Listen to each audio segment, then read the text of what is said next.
Guys, सबसे पहले आप सभी को हैप्पी होली। इस होली सीजन पर हेलो ऐप पर खुशियों के रंग जमाएं और 2 करोड़ रुपए तक के प्राइज जीतिए हेलो के नए होली कैश धमाका के साथ। हेलो ऐप लाया है होली कैश धमाका, जिस पे आपको कुछ नहीं करना, बस एक गेम खेलना है और उसके जरिए आप मजेदार कैश प्राइजेस भी जीत सकते हैं। तो जल्दी से डाउनलोड करो हेलो ऐप और इस कॉन्टेस्ट के मैक्सिमम बेनिफिट्स लो 3 से 9 मार्च के बीच। आलसी बहू। एक गांव में जयसी नाम के एक जमींदार रहते थे, जिनके 5 बेटे और 1 बेटी थी। इकलौती बेटी होने के कारण उसे सबसे ज्यादा दुलार भी मिलता था। जमींदार की बेटी ज्योति अपने पिता के इस दुलार की वजह से जिद्दी, गुस्सैल और आलसी हो गई थी। एक दिन जमींदार की पत्नी सुधा ने उनसे कहा, अजी, बेटी तो पराया धन होती है, तुम इसे इतना सिर ना चढ़ाओ, शादी के बाद कैसे निभाएगी। तब जमींदार ने कहा, तुम चिंता मत करो, मैं इसके ससुराल कहीं ना कर भिजवा दूंगा। गांव में सभी ज्योति के आलस और गुस्सैल स्वभाव को जानते थे, इसलिए कोई भी उससे शादी नहीं करना चाहता था। समय गुजरता जा रहा था। एक दिन जमींदार ने गांव के सबसे होनहार लड़के रवि को बुलाया और कहा, देखो वीर, तुम्हारे पिता भोलाराम ने मुझसे जो कर्ज लिया है, तुम उसे आज तक चुका रहे हो। तुम मेरी बेटी से शादी कर लो, मैं तुम्हारा वो सारा कर्जा माफ कर दूंगा, और यही मेरी शर्त भी है।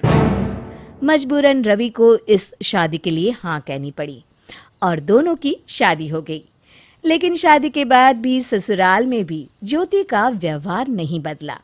अब तो वो पति के साथ ससुर को भी फटकार लगा देती थी और कोई उससे जमींदार के डर की वजह से कुछ नहीं कह पाता था। लेकिन अब रवि से ज्योति की ये हरकतें देखी नहीं जा रही थी। उसने ज्योति को सबक सिखाने का एक उपाय निकाला। एक दिन ज्योति जब सोकर उठी तो उसे बहुत जोरों की भूख लगी थी। ज्योति ने कहा, अरे सबको सांप सूंघ गया है क्या? मुझे जोरों की भूख लगी है, कोई खाना लाओ। ज्योति, आज खाना तुम्हें बनाना है। ज्योति रुआंसी होकर कहने लगी, ना बाबा ना, इस कड़ाके की ठंड में मुझसे खाना वाना नहीं बनेगा। हाँ, अच्छा ठीक है, खाना मैं बना लूंगा, बस रसोई में तुम मेरी थोड़ी मदद कर देना। अब रवि की बात मानने के अलावा ज्योति के पास कोई चारा नहीं था। दोनों ने मिलकर खाना बनाया। रवि खाना खाने के बाद कहता है, ज्योति, मैं खेत पर जा रहा हूँ काम करने, तुम घर में चौकस रहना। हाँ, चौकस? वो क्यों? तुम्हें ये बात नहीं पता, लेकिन दिन में प्रेत यहाँ से गुजरते हैं और जो भी उनकी तरफ देखता है वो उसे नोच डालते हैं। ज्योति डर गई। नहीं नहीं, तब तो मैं यहाँ नहीं रहूंगी। तो क्या तुम मेरे साथ खेत चलोगी? मैं इस ठंड में बाहर नहीं जा सकती। लेकिन एक बात तो बताओ, ये प्रेत तुम्हारे सामने क्यों नहीं आते?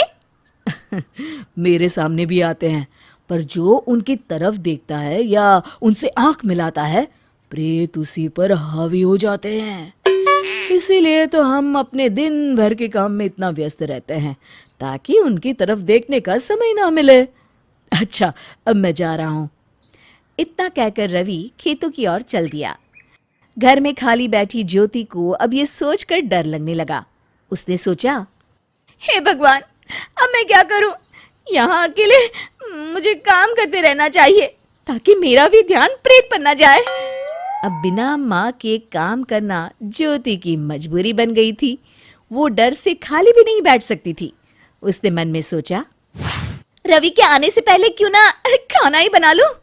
उस रात को खाना ज्योति ने बनाया। रवि जब घर आया तो देखा पूरा घर साफ होने के साथ साथ रात का खाना भी बन गया है। ये देखकर वो बहुत ही खुश हुआ। ज्योति ने कहा, आज प्रेत नहीं आए जी, मैं पूरा दिन काम में ही जुटी रही। हाँ, तभी शायद वो बगल से निकल गए होंगे।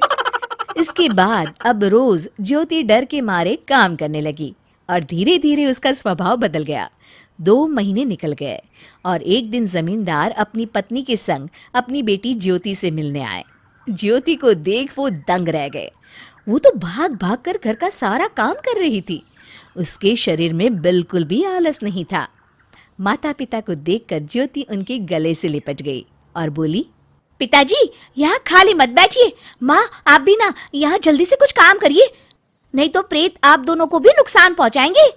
जमींदार को बेटी की बात माननी पड़ी और वो आंगन में रखे भूसे को घर में रखने लगे। शाम को जब रवि और उसके पिता खेत से लौटे तो दोनों अचंभित खड़े देखते रह गए। किसान ने जमींदार से क्षमा मांगी। मुझे तो कुछ समझ में नहीं आ रहा है। बेटा रवि, ये कैसा प्रेत, किस प्रेत की बात कर रही है ये? रवि ने जमींदार से सारी बातें बताई। पिताजी मुझे माफ करिएगा, लेकिन मैंने ज्योति के आलस को दूर करने के लिए ये प्रेत वाला झूठ बोला था और भोली भाली ज्योति प्रेत वाली बात को सच मानकर खाली बैठने से डरने लगी और काम करने लग गई। अब देखिए ना, आपकी बेटी कितनी मेहनती और समझदार हो गई है। रवि की समझदारी और चालाकी से ज्योति के माता पिता बहुत खुश थे और सभी प्रेत वाली बात पर हंसने लगे।